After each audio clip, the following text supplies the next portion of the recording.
Alright guys, so we got our bus motor dropped off here. This is the one we built the short block for.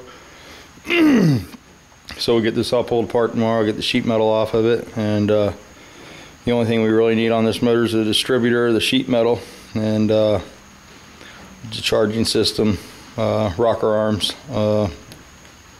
and the exhaust and the mount. We won't be using the case, the crank, the rods, or the cylinders. All that'll be new. I had somebody ask me about aftermarket hardware on these motors. This is a race case here. This is a bubble top aftermarket aluminum case. And one thing that I have noticed, if you buy one of these aluminum cases, which most people do, they're going to build any kind of a race motor or a turbo motor. You do have to do the couple of mods that we talked about on these, make sure you check the lifter bores, make sure you check the decks. They're usually different sizes on from one side of the motor to the other. You have to correct that issue. As far as the hardware goes, the hardware that comes with this case you want to throw away. Of course, this stuff's just bolting the case together. I haven't unbolted this case yet. It's new. Magnet won't even pick this stuff up. The hardware's so poor that comes with them. So I always buy new hardware. Just make sure you get a good grade 8 nut. These are only torqued at 18 foot-pounds, so it's not as critical. As far as ARP fasteners, there's not a whole lot available for the Volkswagen. They do make rod bolts, which is a good thing. This is your typical H-beam rod that you'll find online, and Scat sells these. These won't hold any horsepower at all, guys. These will fall out on the ground quicker than you can say 1, 2, 3.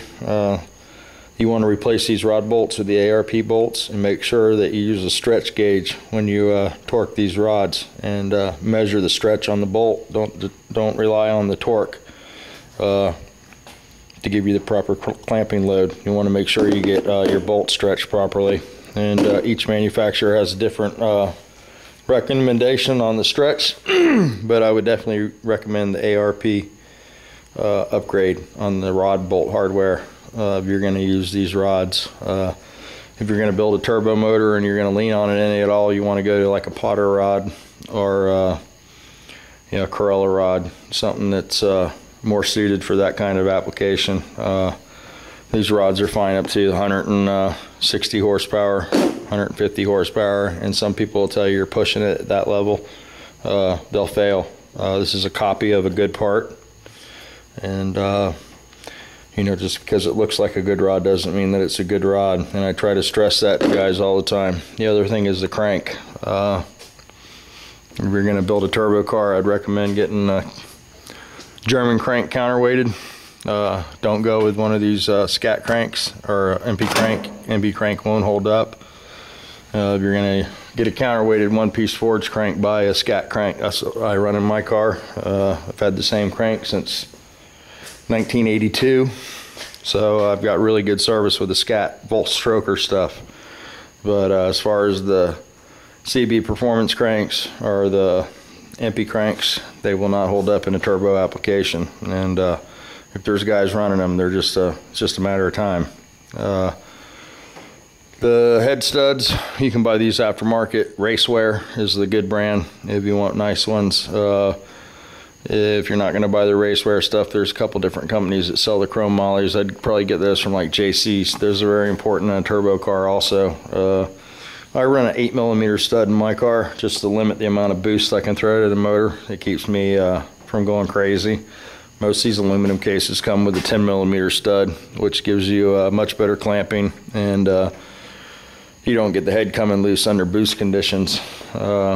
Besides the chrome molly stud, you're going to want to incorporate a copper head gasket in between the cylinder and the barrel. It seems to be much easier on the top of the barrel and eliminates the cracking issue that you get from the heat. I do have a barrel over here that's cracked on the top, but I can show you what happens. And the copper gasket, of course, gives you a little bit of give. If you do, the dragging gets loose in there. It doesn't burn the cylinder. It burns the copper head gasket. So there's a crack right there for you. That's usually where they fail. That's the fail zone. This is a 92. Most it's engineered to fail. It's way too thin from the factory. So I don't care for the 92s. 90.5 would be a really good choice for the turbo setup because it's a thick wall cylinder, and you get good ring to piston life. You know, your piston doesn't get, the cylinder doesn't get distorted, and you don't start getting a bunch of blow by. The 94 is also better than the 92, believe it or not. It's a thicker cylinder. So hopefully that answers the hardware question. Now on some of the Scat cases, they'll have aftermarket hardware that comes with the case, and it through bolts. Instead of having a stud hidden in the case, it'll actually come all the way through the other side, but of course the bore spacing has to be spread out for that setup. So mainly what you'll be dealing with is probably something much like this. I recommend buying these cases from CB Performance. They eliminate this deck issue. This is a brand new case. You can see this deck here is probably about 5 to 10 thousandths lower than this side. So you have to correct that to get the correct depth height, or your deck height on one side of the motor will be you know, you'll have 10 thousandths more on one side than you will the other. So I usually throw this up on the mill and just cut this side and cut that side and make it parallel with the crank. But CB Performance does that for you right off the bat. If you buy the case, the auto lean case from the other suppliers, it won't come fixed, you know. So that's one good thing about the CB Performance case. The aluminum case is pretty good for the performance application. It works real well. They don't squirm around a lot, so it's a good foundation for a race motor. And the only drawback is the weight. They're about 30 pounds heavier than the mag case, but they do come clearance for strokers, and you can get a nice size crank in there. You know, if you wanted to build the motor bigger. If you're building a turbo motor and you build a 1776, it'll be you know, depending on the setup that you have, you know, and the turbo you use. I found that the small motors build a lot more mile an hour, and the big motors ET better. They seem to have more torque off the starting line, and the little motors seem to take a little bit to wind up, but seem to produce more mile an hour than the bigger stuff for some reason. But short stroke, big bore always works good with the turbo, and big motors work good though too. So depending on what you want to do. And hopefully this answers your questions. And yeah, so that's the hardware question, I guess. ARP does make some hardware, but predominantly just for the rod bolts. I don't think they offer any head studs, head bolts, anything like that. But Raceware would be the company to get that stuff from. And they are pretty pricey, and they do work though, you know. And that's the key with the turbo, is keeping the cylinder heads on the car. So hopefully that helps you. And go ahead and shut this off. You guys probably had enough Volkswagen stuff today, and we'll get back on this thing tomorrow. I'm pretty much done now. We're gonna have to buy some piston cylinders, get these heads rebuilt that are on this motor over here, pull the studs out, put them in this case, and yep, that's we'll be pretty much ready to go. As long as the heads aren't damaged, we should be able to get everything else should be available and ready for us at the parts store. So tomorrow we'll get on this tranny. I got another tranny over there I'm going to take apart and get the reverse gear out of, and we'll reinstall all this crap, put new synchro rings. We're not changing the pinion bearing.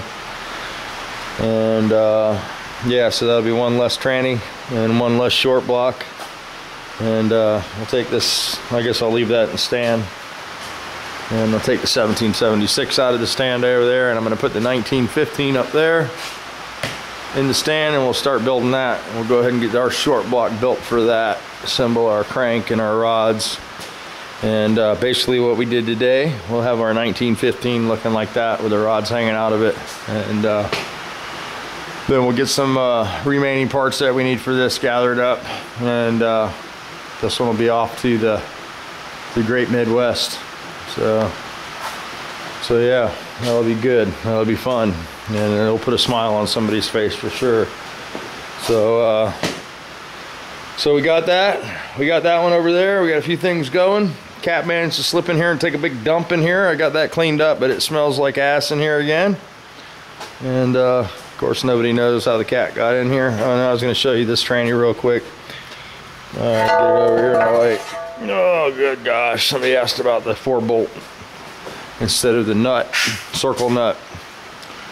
And I'm going to show you the difference. There's the 4-bolt, and you got these 4 bolts, and it's got a plate that bolts in from the back side here, and it holds the pinion in place, the pinion bearing.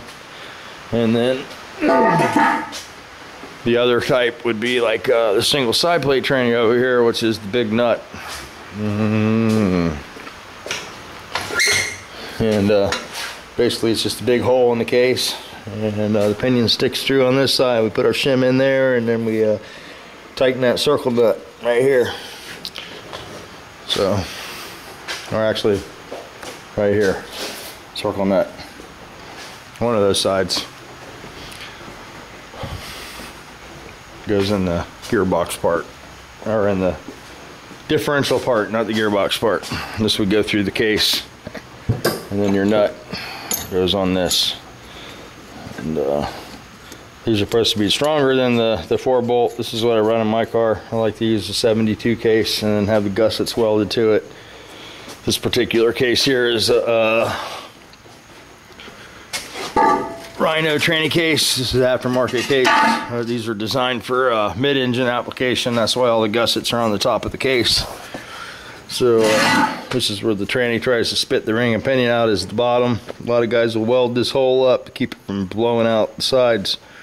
Welding the hole up isn't what you want to do. You want to weld the gussets here on the side of the case. They actually look like little wings down there. And mine has a big gusset welded on the side of it, and they incorporate it all the way in the gearbox and weld it down here, and it gives this integrity to the bottom of the case and keeps the ring and pinion from blowing out of the bottom of the case. This is a problem that happens when you add horsepower. You know, you get in the 200 horsepower level and it'll start killing trannies all the time. Somebody asked me the other day what was the limit for a stock tranny, and it depends on how you drive the car, completely how you drive the car. But I've seen guys, you know, run 160 horse motor with a stock tranny. As long as you're not hooking the tire up and beating the shit out of it, it'll last for a little while. The first thing that happens is it spins the synchro hubs, and you know, it just slowly starts destroying the tranny. This is an extra hole that we put in the case. It's called a through bolt, and we actually use an engine stud and actually drill through the case here, and it goes all the way through the case, through both side plates, and it's got a plate that incorporates these 2 bolts and this added bolt, and believe it or not, that gives the case some rigidity and keeps it from breaking. It was quite an upgrade, and that's worked really good for us in the race shop. So this is a brand new case here, and it's a Rhino case, and the ring and pinion broke in it. You know, built the tranny and I broke the ring and pinion, and this wasn't in my car. This is in Noel's car, I believe. Came from Scooter Shop. I was going to make a jig out of it, and that's all that's wrong with it, is it's had a ring and pinion explode in it, and they won't use the case after that happens. He feels like it compromises the location of that hole there where the pinion is located. Some guys try to bore that and sleeve it with a piece of steel, but we found that once that moves, that you never get the proper pattern with your ring gear again, and you're just fighting a losing battle. Trannies are one of the biggest hurdles you have to overcome when you're racing a Volkswagen, though, for sure. So I'm gonna shut this off. It's probably a long ass video again, and that's one thing I can do, is just talk and talk and talk. So these are your synchro hubs. This is your synchronizer here, of course. And then you have your actual gear on this side, and this is your hub, and this is just pressed over the gear, and these are what actually drive the car. These teeth here that you see on this gear slide down, and they lock into this slider, and once that's engaged, that's what drives the car down the road. Not so much the gear, but these little tabs, dogs, are what keep the gear locked in and engaged to the slider, driving the car. And when you add power, it wants to move the gear and the slider spin on each other. So the cure for that is take this apart and TIG weld this area and then sand it back flat again and actually weld the synchro ring to the gear. And that's only in a performance application. You know, turbo car, that's definitely going to be something that you're going to have to do, because it will chug-a-lug that gear right off the hub. And I'm going to put some steel shift forks in there, get the gears welded up, and get super diff. And the aftermarket first gear. This is your first gear shaft. This is a Super Beetle first gear shaft, and they'll hold to about 100 horsepower, and they're crapping on you, braking all the time. FTC, Whittle. There's a couple companies that make a second and first gear shaft there. They're about $550. You can pick your ratio that you want. My turbo car, I have a 278 first with a 344 ring of pinion, and it's pretty long. Some guys are running the 310 first, which is really long, and you got to be making some serious power to pull that first gear. But with the turbo car, that's something that you want to make the box as long as possible. The motor will make the horsepower to pull the gear for sure. It's not like an aspirated car where you have to put a close ratio box in the car to keep the motor in the RPM band. When you're making 300, 250 horsepower, it eats the gearbox up without being a close box. So you never want to run a close box in a turbo car, because it doesn't allow the motor to get loaded and build boost. So that's a lot. I guess I should just shut up, turn the camera off, and talk to you guys tomorrow, man.